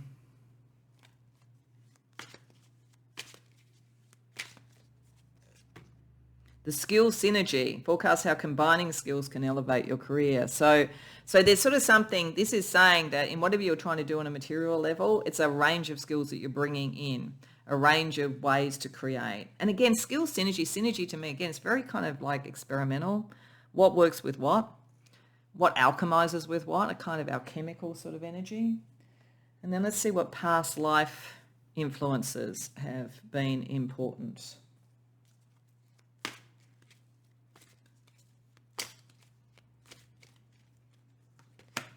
Oh, this has come for every single one. This is really interesting. The Cavalier's Steed. Noble pursuits, a life of action and chivalry as a figure of bravery and adventure. It's a very brave collective I have, spiritually and so forth. There is the bravery to do things. There is the having the cause. I think it's sort of saying any past life you've had where you stood up for a cause is very important. As I say, it's turned up for every single one. It's very interesting. And we have... the Liberator's Chain, lifetimes dedicated to freeing oneself and others from physical, mental, or spiritual shackles. So yeah, when you have a cause to use all this sort of power and understanding in the material world and creation of abundance, I think it's worked really well for you. That's the thing to kind of connect through. It's like if you were going to experiment with how to make things abundant, what cause are you serving? What do you free in yourself and in others? That would be very powerful for you. Okay. Let's get some messages from the archangels. So for Hod, we have Raphael and Michael. For Hesod, we have Gabriel. And for Malkuth, we have Sandalphon. So we're just going to get a couple of tarot cards for each to see what they want to say about... Oops. And we're going to have the Astro Dice later. So they want to come in earlier, but we're going to get to Astro Dice, I promise. We're going to see what each of the archangels want to say to you. So around the mother energy, the nurturing energy, the caring, the divine feminine energy, the Binah energy that connects you to your true will and your true purpose. Michael and Raphael say the Tower, there's big power. You have big power and big breakthroughs and big energy. You're big energy. big energy. And that's a very good balance, actually, the Emperor, the divine masculine with the divine feminine. For some of you, actually, we're saying magician around love. For some of you, part of what's going to do this and part of what brings in the life will be a very strong divine counterpart. If you haven't already found it, you're probably going to find it, if that's something that you're looking for. Otherwise, you're very well balanced within yourself in that. But there's something big that you're meant to bring in. I don't know whether you heard that sort of beep, beep, beep, but when people do that outside, sometimes that's a yes, this is an important thing to hear.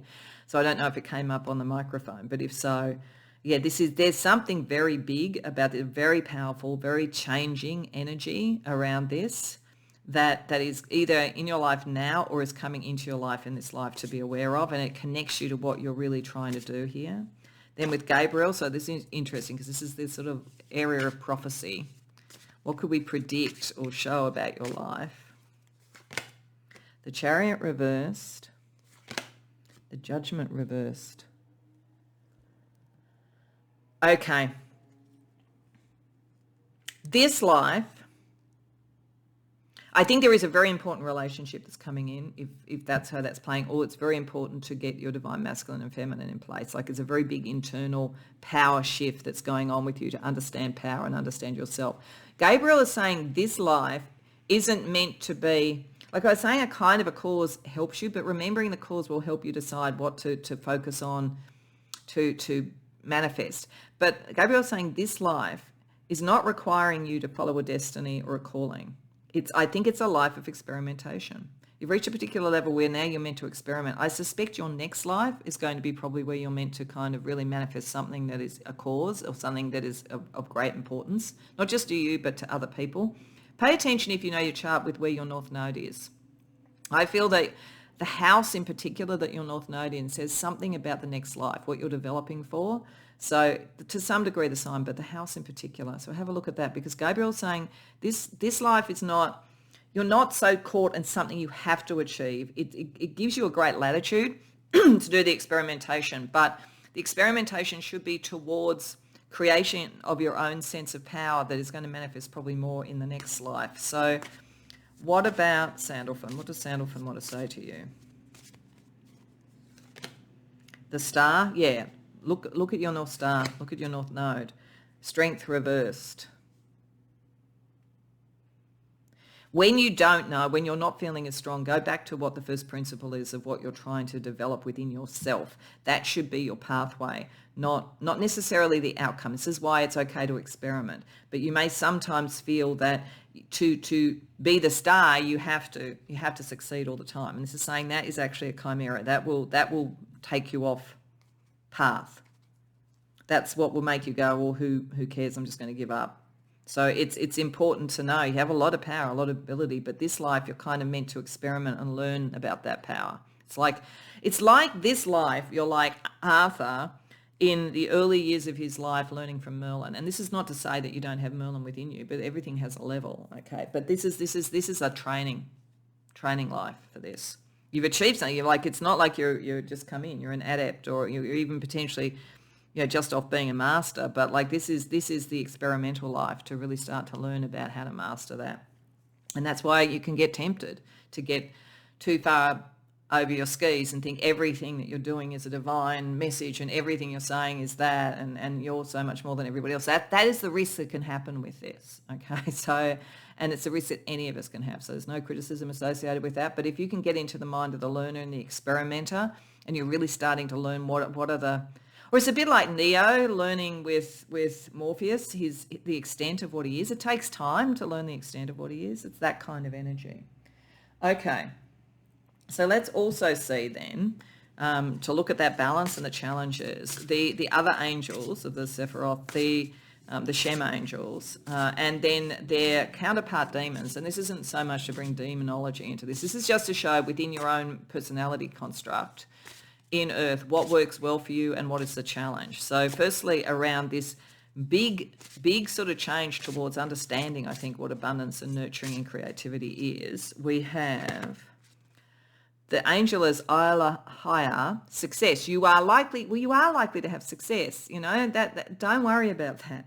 And where you don't have success, that's teaching you something. This is the experimental energy. So you are meant to be successful. But the challenge with shacks is war and violence. If you get really bolshy about it, if you don't win. And how do you use power when you have it? Because there is the risk with this sort of thing of wanting to be a god, wanting to be a dictator or a tyrant. None of those sort of people think they're doing the wrong thing. They think they're ascending to their power. So like that's sort of something to be aware of. And it's actually saying that the more that you're successful, the more you're going to have to be aware of that, the other side of the coin. And when we're looking at saying, Gabriel's saying this life you don't have, it's something bigger coming in the next life, I think. Or maybe it's saying that you're at a point where you can create your own destiny. That's the other way you could read that, is it's not now you have developed to the point you can create your own destiny. So then you have to be a bit careful about what destiny you create, and that's why you need to experiment. The positives and the challenges. So the positive is loya, victory. Again, yeah, you're going to be successful. You're very powerful. So the challenge is jealousy when things aren't working or when you want to be more, okay. So again, we're just, this whole set of readings have a lot of this. So just don't take any of this as criticism, just as this is the kind of things you have to deal with. When you are working at that kind of magical level, and I've talked about it a lot in the soul activation thing, it's very morally ambiguous.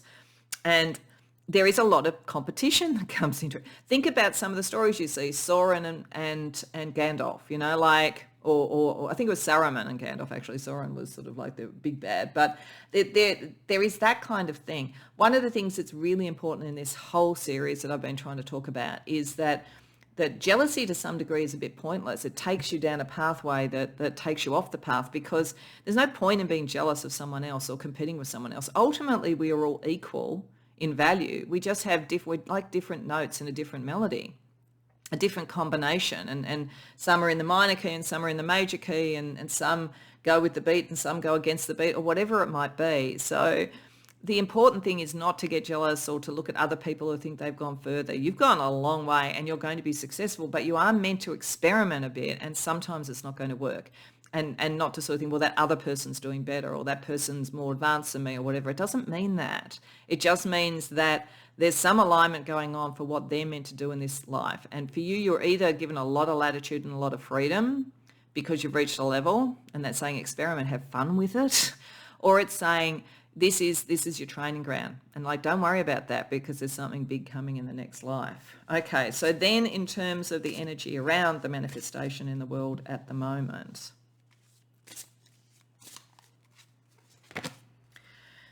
the positive thing is mebahaya, intellectual lucidity. Yes, really understanding things, like getting this and understanding it, like seeing the pathway, seeing why you experiment, understanding the principles that you're dealing with, bringing the wisdom of the crone.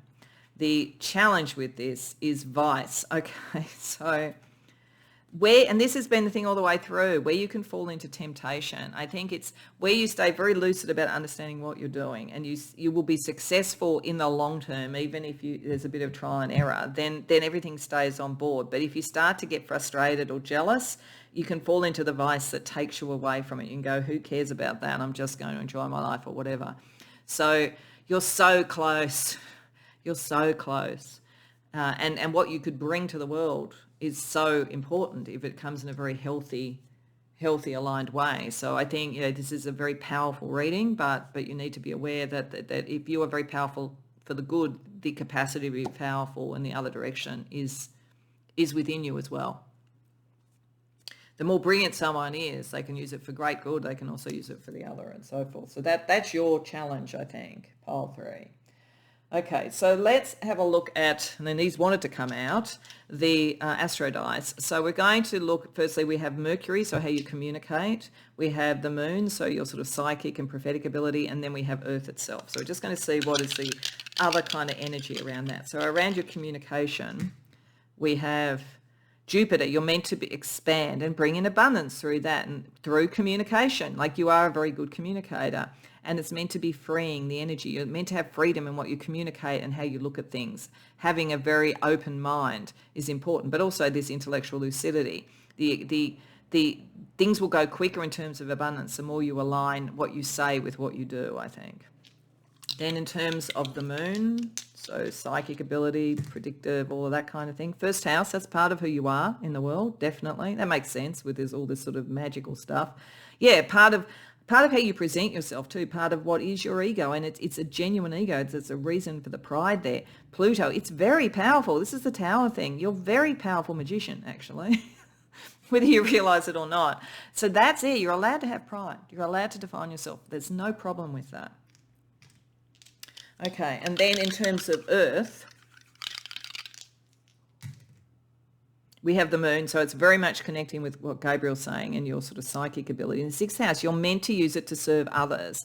In Aries, like taking something new, bringing something new in, nurturing something new that serves others. So this is your key, and I think it probably is always the key for somebody who reaches that level of magical mastery. You have to kind of click into the view that in the end it is to serve others, because if we all ultimately want to ascend back, and I think we do in our souls and our hearts, we have to help everybody else do it as well, and we have to be aware of where we could be weighing it down too with our own vices or our own ego or anything like that.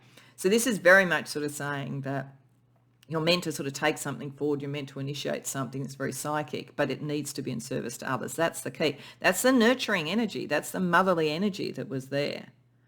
So that brings in the abundance in a healthy way. Okay, so lastly, and just to close out this series of readings as well as this reading, I'm just going to draw a card from the Resurrection Oracle, because I felt the energy of this deck is about, lifetimes on lifetimes, and also the manifestation of life in this life. So I thought that's a good way of either saying I'm asking here for whatever Spirit wants to do to close it out. It could be a challenge you need to be aware of. It could be a blessing that is coming to you. It could be just a piece of advice. It could be a little bit of all of those. So let's see what we get for this very interesting group. The dream state. Okay, this is why the moon is so important. This is saying that you should be paying a lot of attention to symbols, synchronicities and so forth that's coming through in the dream state. And there's probably a lot of memories of past lives or ancestral abilities that you've inherited or whatever it is that are associated with that. There is something that you can find, and something that there's such a focus in this on what you're manifesting in the material, but it's saying remember that you're spiritual and remember that you're a magician, and the dream state will give you clues, synchronicities and so forth. So that's if you're feeling lost or you're not sure or you feel like you're about to give up, look at what your dreams are telling you, and also go into dream-like states like shamanic journeying or meditation, those sort of things as well. So I hope that resonates for you. I hope you enjoyed the reading. If so, please like the video and subscribe. If you care to share in the comments, I'd love to hear. Otherwise, I hope to see you in future readings.